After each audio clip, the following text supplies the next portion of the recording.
The first trip's always imbued with symbolism for a Prime Minister. Why Indonesia, and what is on the agenda? What do you hope to achieve? Indonesia was the first bilateral Prime Ministerial visit in the last term, and it's the first bilateral visit this term, and that reflects the importance Indonesia has for Australia, for Australian stability, for Australian security, for our region. There is no country more important for Australia, so we are very focused on making sure we continue the work we did last term to invest in the relationship and to strengthen it, keep strengthening it and going further. Is there something that you want to achieve particularly on this visit and announce, or is this more about friendly symbolism?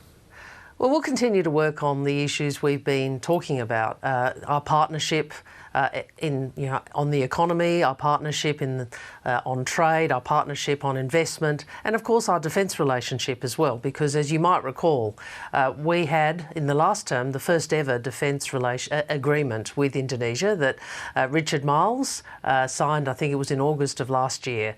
That was a big step, and we'll continue to build on that. Okay, I just wanted to go to trade. I know it's slightly outside your area, but Donald Trump's using trade deals as a tool of diplomacy. The UK has struck one with the US, but a lot of analysts don't think it's a particularly good deal. Should Australia be putting a lot of effort into getting tariffs lifted, or should we just wait to see what Donald Trump's next move is?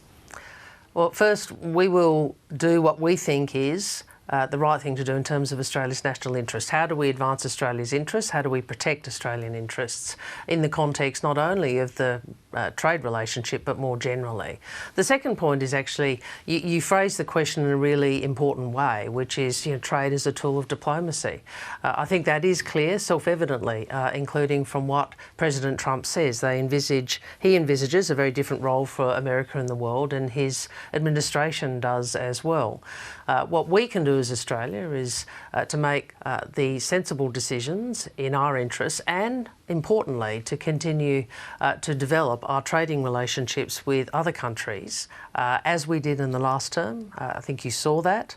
We'll continue that in this term. To another issue, the ABC has a story that an Australian labourer who's been fighting in Ukraine has died in the past few weeks. Have you seen those reports, and do you know if they're true?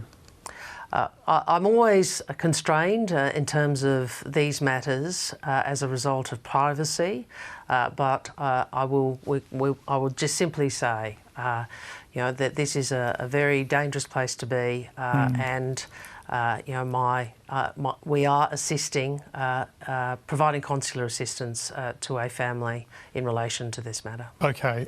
Do you have any idea how many Australians are fighting in Ukraine at the moment?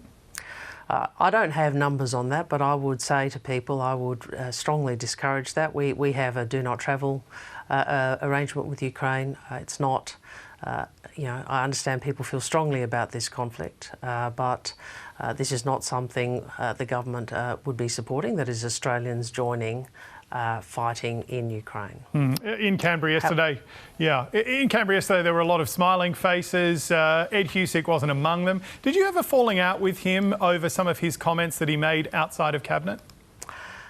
Look, I understand first that why Ed is so upset. Anyone would be in these circumstances. So, I understand it's been a very difficult period for him, and we all share the concern about what is happening in Gaza. As I have said myself, there is a catastrophic humanitarian situation in Gaza, and we would continue to say Israel must let aid in. That is what international law requires.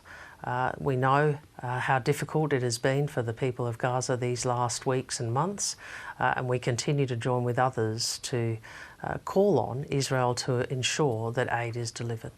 Do you think he sailed pretty close to the wind in terms of breaching Cabinet solidarity during the last term of Parliament? Look, I'm not going to get into commentary about that. I would simply say to you that I regard being in the federal cabinet and being the Foreign Minister of Australia as the honour of my life. It is a privilege, and I take cabinet conventions very seriously. Well, congratulations on being sworn back in again. Before I let you go, Penny Wong, Sussan Ley is the first woman to lead the Liberal Party. Like you, she's been in Parliament since the early 2000s, nearly the same length of time, in fact.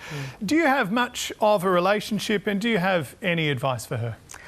First, I want to congratulate Susan. It's a great honour to be asked to lead your party, and it's an historic occasion to have the first woman lead the Liberal Party. That has never happened, and this matters.